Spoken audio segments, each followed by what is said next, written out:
भूमिका जी, मध्य प्रदेश से। राधे राधे महाराज जी। महाराज जी, एक साधक के लिए कर्मानुसार और प्रारब्धानुसार के बीच की पतली रेखा क्या है कि हमें मेहनत कब करनी चाहिए और कब सब श्री जी पर छोड़ देना चाहिए? हमें हर समय मेहनत करनी चाहिए। खाली तो रहना बिल्कुल निषेध है। मनुष्य जीवन की एक एक श्वास अमूल्य है।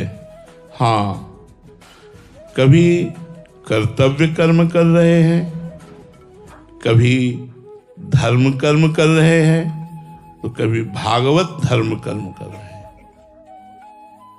भागवत धर्म नाम जप कर रहे हैं, शास्त्रों का स्वाध्याय कर रहे हैं, सत्संग कर रहे हैं। धर्म कर्म तीर्थयाटन, गरीबों की सेवा आदि आदि।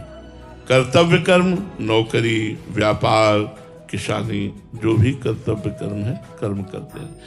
प्रारब्ध केवल सुख दुख देता, वो कर्म नहीं कराता।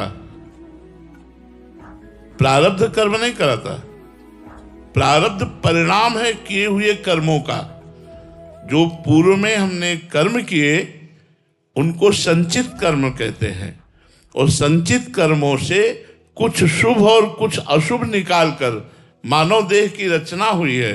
शुभ का फल सुख और अशुभ का फल दुख।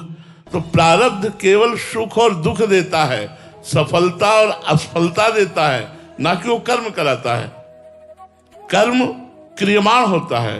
क्रियमाण बुद्धि के द्वारा निश्चय, मन के द्वारा संकल्प, चित्त के द्वारा चिंतन और अहंकार के द्वारा मैं करता हूं, ऐसा स्वीकृत होता है।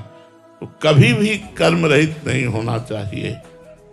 कभी कर्तव्य कर्म, कभी धर्म कर्म, तो कभी भागवत धर्म कर्म। भगवत प्राप्ति के लिए प्रयत्नशील होना, शास्त्रों का स्वाध्याय करना, संतों का समागम करना, नाम जप करना, परोपकार करना, ये हर समय हमारे अंदर जीवन में चलता रहे।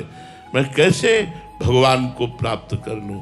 अगर लोक की कोई वस्तु प्राप्त करनी है तो भी भगवान की कृपा से हो जाएगी, परलोक की प्राप्त करनी तो भगवान की कृपा से हो जाएगी। बिना भगवान की कृपा से प्रारब्ध में इतना दम नहीं कि हमारी कामनाओं की पूर्ति कर सके, वो हमें शांति प्रदान कर सके, वो हमें परम आनंद प्रदान कर सके।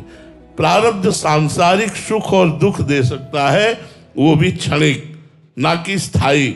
जैसे दिन स्थायी नहीं रहता, रात्रि आती है, रात्रि स्थायी नहीं रहती, दिन आता है, ऐसे ही प्रारब्ध के अनुसार कभी सुख कभी दुख देखा जाता है। तो हमें निरंतर प्रयत्नशील होकर पुरुषार्थ करना चाहिए, जिससे हमारे काम, क्रोध, लोभ, मोह, मद, मत्सर ये मिटे और हम भगवान की तरफ बढ़ें, हमारा चित्त अध्यात्म में लगे। ये मनुष्य जीवन की सार्थकता है। जो केवल कमाना, खाना, भोगना, संसार का चिंतन करना और भगवान से विमुख रहना, वो मृत जीवन है। जिन हरि भगति हृदय नहीं आनी, जीवित सव समान ते प्राणी। वो मुर्दे के समान जीवन है, जो केवल खाया पिया, भोगा, कमाया, बस। न कोई अध्यात्म से मतलब, न संत समागम से मतलब, न भगवान से मतलब।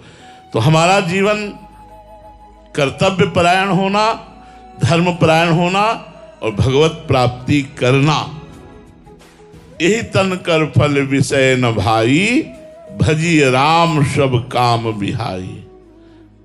हमारा मनुष्य शरीर ये भगवान का भजन करके भगवत प्राप्ति के लिए मिला है। यदि हम ऐसा नहीं किया तो बहुत बड़ी हानि हो जाएगी। प्रारब्ध कोई देवता नहीं है, पूर्व का किया हुआ कर्म है, और उसको हम नवीन कर्म के द्वारा अपने भाग्य का नया निर्माण करें, भगवत प्राप्ति करें।